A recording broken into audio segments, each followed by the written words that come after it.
دوستی اور عاجزی و انکساری دونوں کی غرض و غایت صرف ایک اللہ کی ذات ہو، اور اسی کے پیش نظر اللہ سبحانہ و تعالی نے عبادات کے لیے کئی موسم اور سیزن مقرر فرمایا، اور پھر مزید اپنے فضل و کرم سے ان اوقات و مناسبات کو بار بار دہرایا تاکہ اگر ایک موسم گزر جائے تو اس کے بعد دوسرا آ جائے، اگر عبادت کا ایک چانس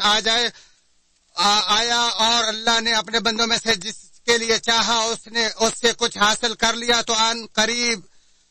ان کے لیے مزید چانس میسر ہو جائیں گے۔ اسی طرح نیکی کی طرف سبقت کرنے والوں کے لیے اگر اجر و ثواب کا ایک دروازہ بند ہو جائے تو قریب ہے کہ اس کے لیے اس کے بعد مزید دروازے کھل جائیں۔ ہر بندے کے لیے بندگیوں کے دروازے اور ان کے حسب حال عبادات کی اقسام میسر ہیں، جبکہ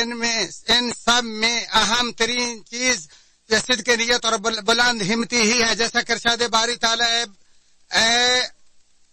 ایمان والو رکوع سجدے کرتے رہو، اپنے رب کی عبادت میں لگے رہو اور نیک کام کرتے رہو تاکہ تم کامیاب ہو جاؤ۔ یقیناً وہ ماہ رمضان ہمیں چھوڑ کر جا چکا ہے کہ جس سے اللہ تعالی نے بندگی کی ایک عظیم موسم اور خیر و بلائی کا بہت بڑا بازار بنایا تھا، چنانچہ جس نے اس میں خوب اچھے کام کیے اور اسے نیکی کی توفیق نصیب ہوئی وہ جان لے کہ صرف اکیلا رمضان ہی عمل صالح کا موسم نہیں، اور جس نے اس میں برائیاں کی اور کوتاہی کا شکار رہا تو اسے فوراً توبہ کر لینی چاہیے، کیونکہ اس سے اس کی بے ایمان کی کمزوری دور ہو جائے گی۔ ارشاد باری تعالی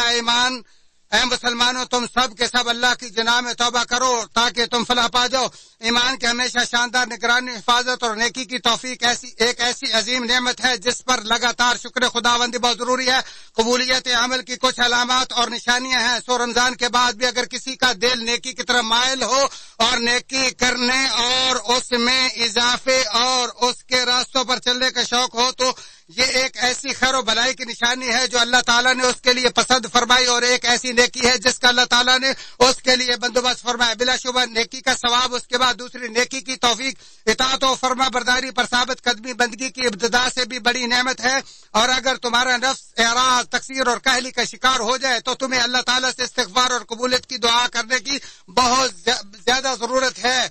اور ہمیشہ سے نیک لوگوں کا امتیاز رہا ہے کہ وہ عمل سے زیادہ قبول عمل کا اہتمام کرتے تھے، جبکہ نیکی کے بعد برائی کرنا عمل کے رد ہونے اور عدم قبولیت کی علامت ہے، اور برائی کے بعد نیکی کرنا برائی کو مٹا دیتا ہے، اور وہ برائی بھی کتنی کبھی ہے جو نیکی کے بعد آئے اور اس نیکی کا ستیہ ناش کر دے۔ عبادت کے ہر موسم کے بعد اپنی طرف سے اللہ کے سامنے خوب خیر و بلائی کا مظاہرہ کرو، اور اس عورت کی طرح نہ بننا جس نے اپنا سوت مضبوط کاٹنے کے بعد توڑ کر تباہ و برباد کر دیا۔ نیکی اور خیر و بلائی کے کاموں سے منقطع ہونے، ان سے پہلو تہی کرنے اور اکتانے سے اپنے آپ کو بچا کر رکھو، کیونکہ اللہ تعالیٰ بھی تب تک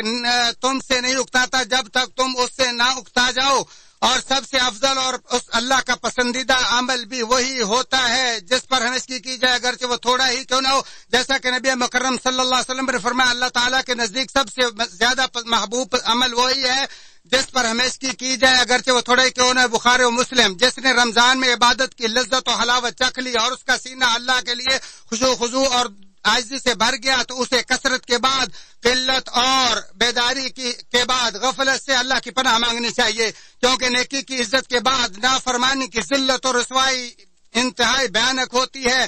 خبردار، اللہ تعالیٰ کی بتائی ہوئی جگہ پر اس کے تمہیں دیکھنے کے بعد تم ایسی جگہ پر اسے دکھائی دینے سے اپنے آپ کو بچانا جہاں سے اس نے تمہیں روکا ہے، اور اللہ کے فضل و توفیق سے اس کے در پر تمہارے جھکنے کے بعد اس سے روگردانی سے بچو۔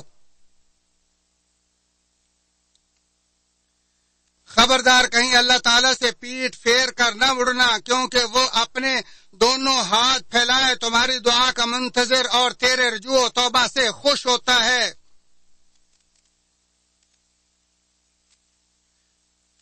اور جان لو کہ جو ماہ رمضان کا رب ہے وہی دیگر تمام مہینوں اور سالوں کا رب ہے۔ خیر و بلائی کے سیزن سچے مومن کے لیے کبھی منقطع نہیں ہوتے، اور اللہ کا قصد کرنے والوں کے لیے تو عبادت کے دروازے ہمیشہ کھلے رہتے ہیں۔ نبی مکرم صلی اللہ علیہ وسلم نے فرمایا ایمان کے 70 اور کچھ شاخیں ہیں، جن میں سب سے اعلیٰ لا الہ الا اللہ کہنا ہے اور سب سے ادنا راستے سے موذی چیز کو ہٹانا ہے، جبکہ حیا بھی باقاعدہ ایک ایمان کی شاخ ہے۔ بخاری و مسلم۔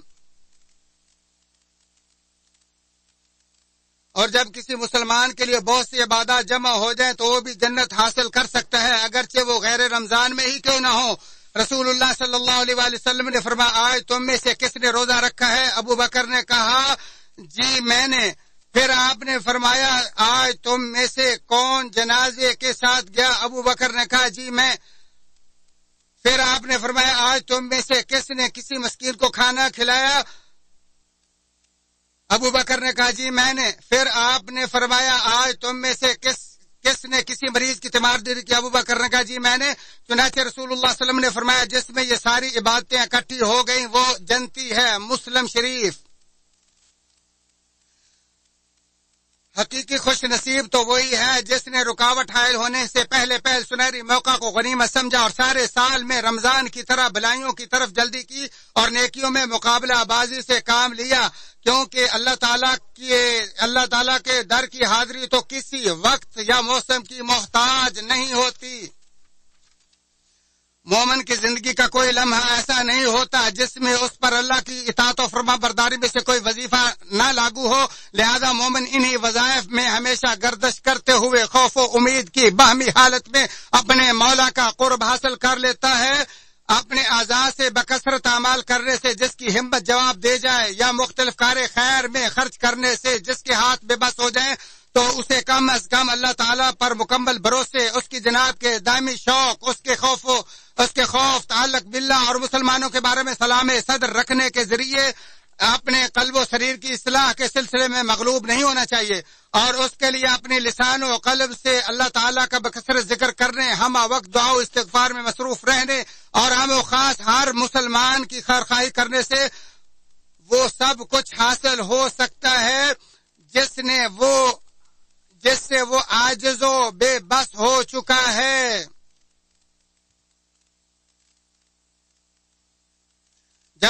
جب تک کوئی شخص اچھے عمل کر کے اپنے ظاہر و باطن کی اصلاح نہ کر لے تب تک مقدس و مقامات و اوقات بھی اسے پاک نہیں کر سکتے۔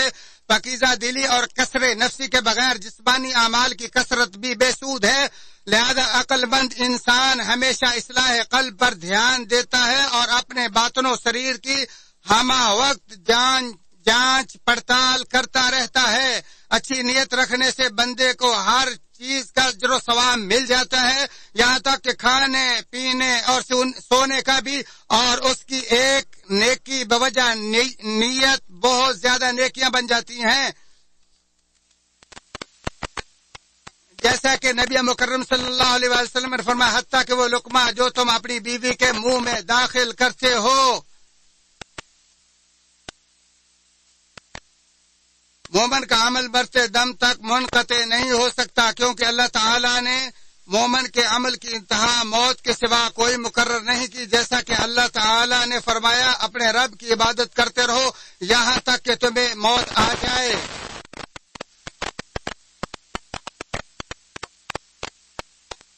شب و روز، مہینے اور سال ہی عمر و عمل کی مقدار ہے جو جلد ہی ختم ہو جائیں گے، اور جس نے یہ اوقات بنائے اور انہیں خصوصی فضائل سے امتیاز بخشا وہ ایسا حی و قیوم ہے جو اپنے بندوں کے اعمال سے آگاہ اور ان پر نگران ہے۔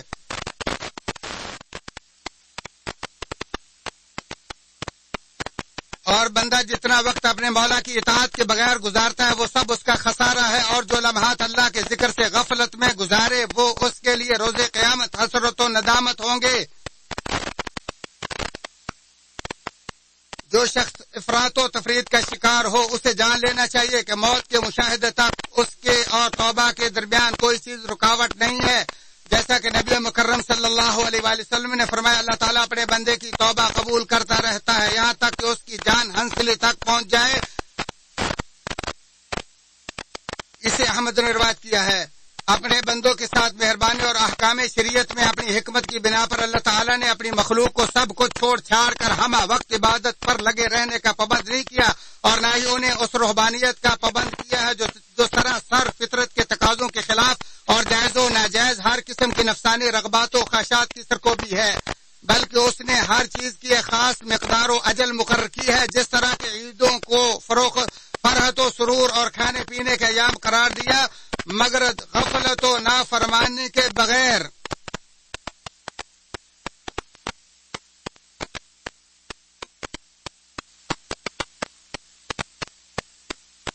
اسلامی میانہ روی کا بین ثبوت ہے کہ اس نے واجبات کی ادائیگی اور برائیوں سے کنارہ کشی کے ساتھ ساتھ روح و جسم کے مطالبات اور حقوق نفس کی نگرانی کے مابین بھرپور تعاون برقرار رکھا ہے۔ جیسا کہ آپ صلی اللہ علیہ وسلم نے فرمایا، تمہارے جسم کا بھی تم پر حق ہے، تمہاری آنکھوں کا بھی تم پر حق ہے، تمہاری بیوی کا بھی تم پر حق ہے، اور تم سے ملاقات کرنے والوں کا بھی تم پر حق ہے۔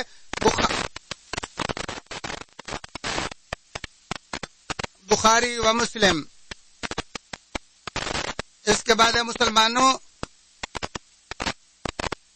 اس امت کی عمریں بہت مختصر ہیں، لہذا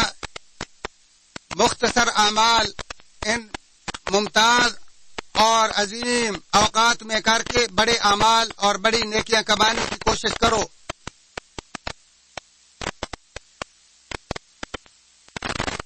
سب سے زیادہ سعادت مند وہی ہے جو ان گھڑیوں کو، ان لمحات کو اپنے نیکی کے لیے استعمال کرتا ہے۔ اعوذ باللہ من الشیطان الرجیم۔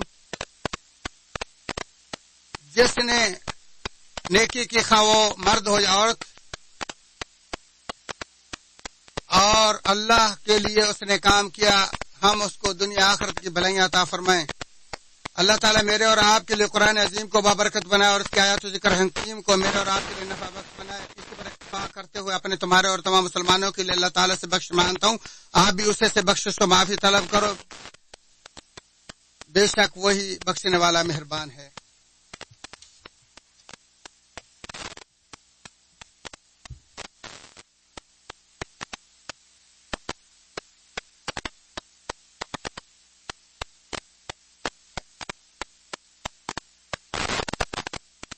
اللہ کے احسانات پر اس کی تعریف اور توفیق و انعامات پر اس کا شکر ہے۔ میں گواہی دیتا ہوں کہ اللہ وحدہ لا شریک کے علاوہ کوئی سچا معبود نہیں، وہی عظیم الشان ہے، اور میں گواہی دیتا ہوں کہ ہمارے نبی محمد صلی اللہ علیہ وسلم اس کے بندے اور رسول ہیں۔ اللہ تعالیٰ آپ اور آپ کے تمام آل و اصحاب پر بے بہا صلاۃ و سلام نازل فرمائے۔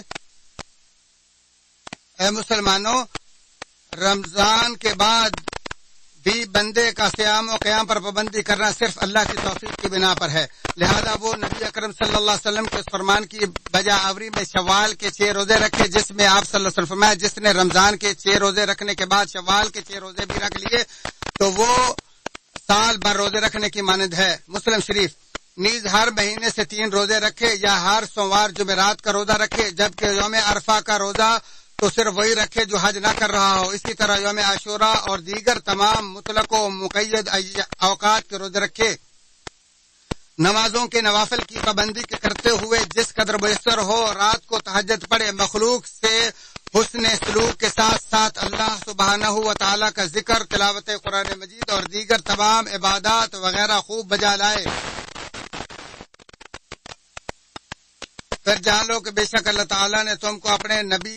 پر درود و سلام بھیجنے کا حکم دیا ہے، اور اللہ نے قرآن حکیم میں فرمایا، بے شک اللہ تعالیٰ اور اس کے فرشتے نبی صلی اللہ علیہ وسلم پر درود بھیجتے ہیں، ایمان والو تم بھی آپ صلی اللہ علیہ وسلم پر درود و سلام بھیجو۔